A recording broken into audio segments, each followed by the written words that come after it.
Hi readers, welcome to Novels with Nat.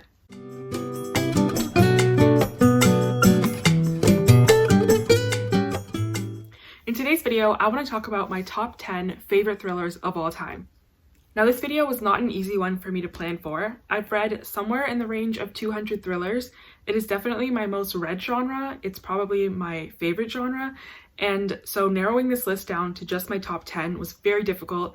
There were a lot of books that I wanted so badly to put on this list, but there are only 10 spots. So without further ado, I've got my top 10 favorite thrillers of all time. I want to talk about them in this video and why you should put these on your TBR very soon if you haven't read them already.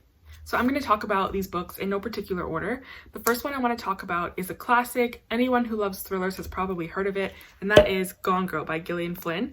This was one of the first thrillers that I ever read, and it absolutely helped me to fall in love with the genre. People often refer to Gone Girl as helping to define the thriller genre. It's a classic thriller. I think any kind of thriller reader will enjoy it. In this book, we're following a man named Nick, and on his 5th wedding anniversary, his wife Amy goes missing. And that's all I'm gonna say. We're following the story of people trying to figure out what happened to Amy and is Nick responsible. It just seems like such a classic thriller setup, but the twist is outstanding. You cannot put it down. It is a bit of a longer book. It's in the range of like 400 pages, which is a bit longer for a thriller book, but it's an absolute classic. Anyone new to the genre or well-read in the genre definitely has to pick up Gone Girl. The next book I want to talk about is Razorblade Tears by S.A. Cosby.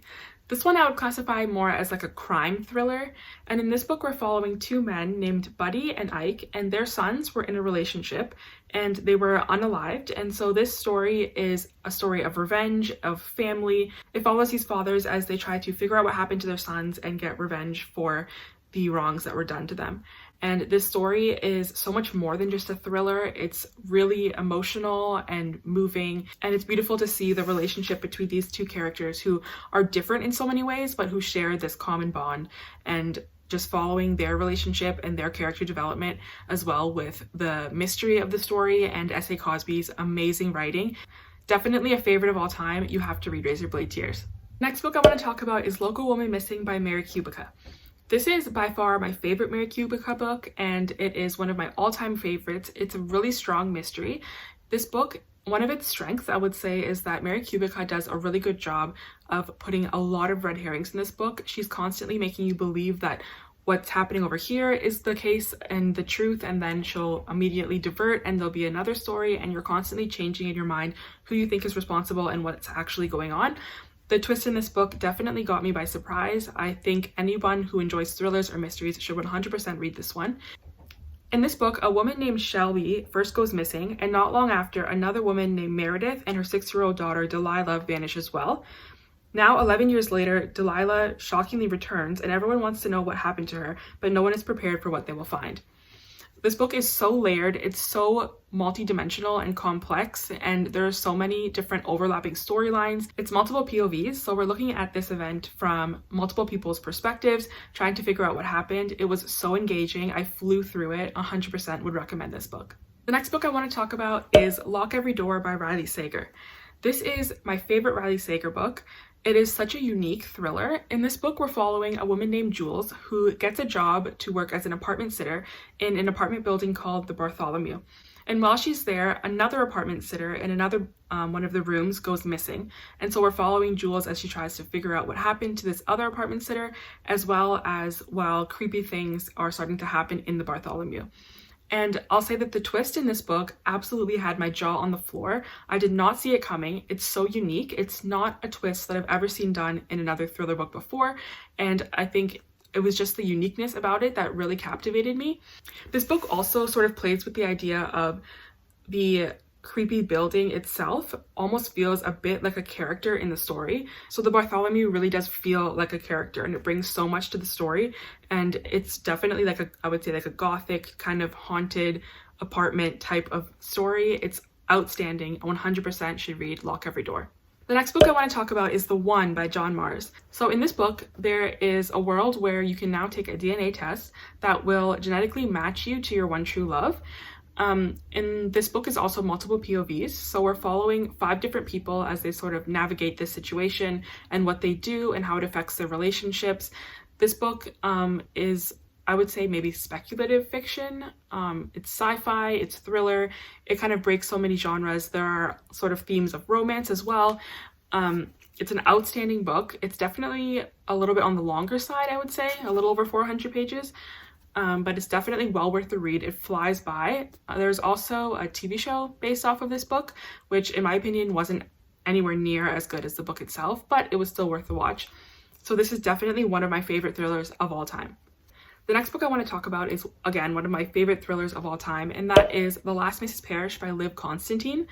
The premise of this book, in my opinion, has been taken and used a few times in other thriller books, either subtly or not so subtly, and for good reason. The twist in this book is outstanding. It's so well written, and this is the original. So in this book, we're following a couple named Daphne and Jackson, who are very rich, and another woman named Amber befriends Daphne and kind of wants her life and kind of infiltrates their relationship. And that's all I'm going to say. The story follows these three, and it's kind of this dynamic of a couple and an outsider who tries to kind of get inside of the relationship and inside of their lives. And this book definitely is one of a kind. It's the first of its kind. I highly recommend it to anyone. So next up we have Verity by Colleen Hoover. This book was super popular. I'm not sure if this book is technically classified as a thriller. It's also got pretty heavy themes of romance as well, but I would consider it a thriller. This book helped to get me back into reading. It is so fast-paced, it is so interesting, and just the entire way through I was completely invested.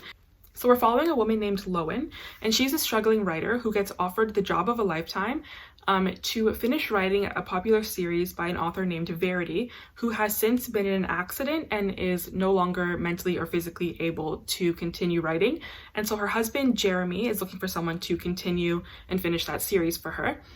While Lowen is moved in with Jeremy to kind of immerse herself into the life of Verity, she comes across manuscripts and notes from Verity that are kind of disturbing and dark and start to get creepy, and she keeps these manuscripts from Jeremy because she doesn't want him to know that she's found them. So we're following Lowen as she has been living with Jeremy and going through these manuscripts, and we're getting alternating chapters between the manuscripts and present time in the house with Lowen and Jeremy. And this is definitely an outstanding book. I would recommend it to anyone, whether you're a romance reader or a thriller reader or just general fiction. I think anyone would enjoy this book.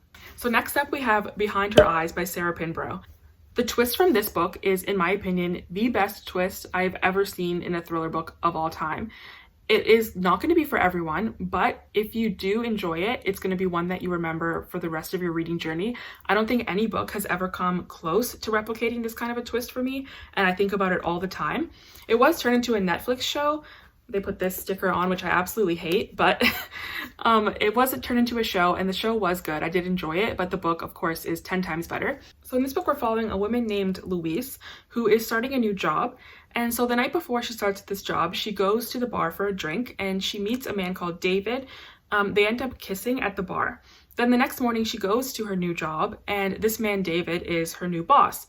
So that's of course awkward and uncomfortable. Then another time Louise is walking and she bumps into a woman on the street, and the woman invites her to go and have coffee with her. And we come to find out that this woman is named Adele, and Adele is the wife of the man David, who is Louise's boss and the man that she kissed in the bar.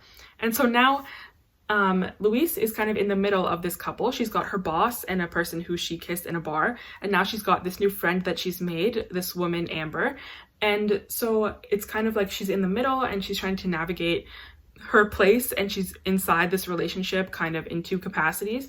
It is definitely super interesting. It's really character driven, so if you enjoy character driven thrillers, I would definitely recommend this one. This one also is blurbed by Stephen King. The blurb on this one just kind of sold me instantly when I first read it, and it says, "You should read Behind Her Eyes, it's bloody brilliant." That's, enough said. It's bloody brilliant, pick it up. So next up we have The Housemaid by Freida McFadden. This one is probably one of the only books I've really enjoyed by Freida McFadden, this Housemaid series as a whole. This book is also super popular. It's completely blown up. It's also becoming a movie later this year. This book is what I would classify as like a popcorn thriller. It's not super deep, it's not super complex, but it's really quick, fast-paced, short chapters. You will fly through this one.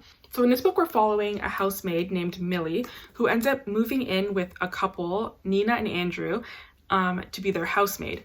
And so Nina isn't very kind to Millie. She kind of gaslights her and makes her job really difficult, whereas Andrew is kind of more quiet and is kind to her, but he seems a little bit kind of off-put as well by his wife's behavior, and she doesn't seem to be very nice to him either. And so we're following Millie as she's kind of in the middle of this family trying to do her job.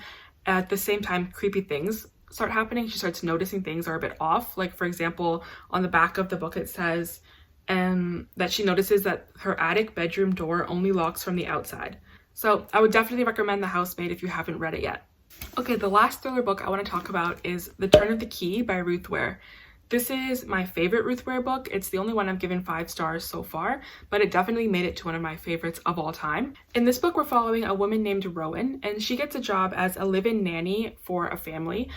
They live in a really big house. It's called like a smart house, so they've got cameras everywhere, and it's really high-tech, a lot of technology going on. The story is told in a super unique style. So in this story, one of the children that she was supposed to be watching ends up not alive anymore. And so Rowan is telling the story of what happened through letters that she is sending to her lawyer from prison. So it's a really unique perspective. She talks about sort of the children that weren't very well behaved, and how the constant video surveillance kind of had her going crazy, and the strange noises that she would hear through the night. And we're kind of following along the mystery of what happened to this child and in this family. This book I would also 100% recommend that you read with the audiobook if you have it available. It was so well done. It's so creepy, and the narrator kind of uses her voice to mimic the sound effects that are supposed to be going on in this story. It was so well done. One of my favorite audiobooks of all time. One of my favorite thriller books of all time. I love this kind of shiny, reflective cover as well. It looks really good on the shelf. 100% you should pick this one up. It's an outstanding book. Okay, so that's it. We went through all 10 of my top favorite thrillers of all time. I would love to know in the comments below what your favorite thrillers are of all time. Write some of your favorites. It would be really interesting for me to know. I think reading is so subjective, so some of my favorites might be ones that you didn't like and vice versa, and so it's always fun to talk about it and hear from other readers what they really enjoyed in their thriller books. Thank you so much for watching. If you enjoyed this video, please like it. It would mean so much to me, and please subscribe for more videos from me coming very soon in the future. Thank you again so much for watching this video, and I'll see you in another one coming very soon. Bye!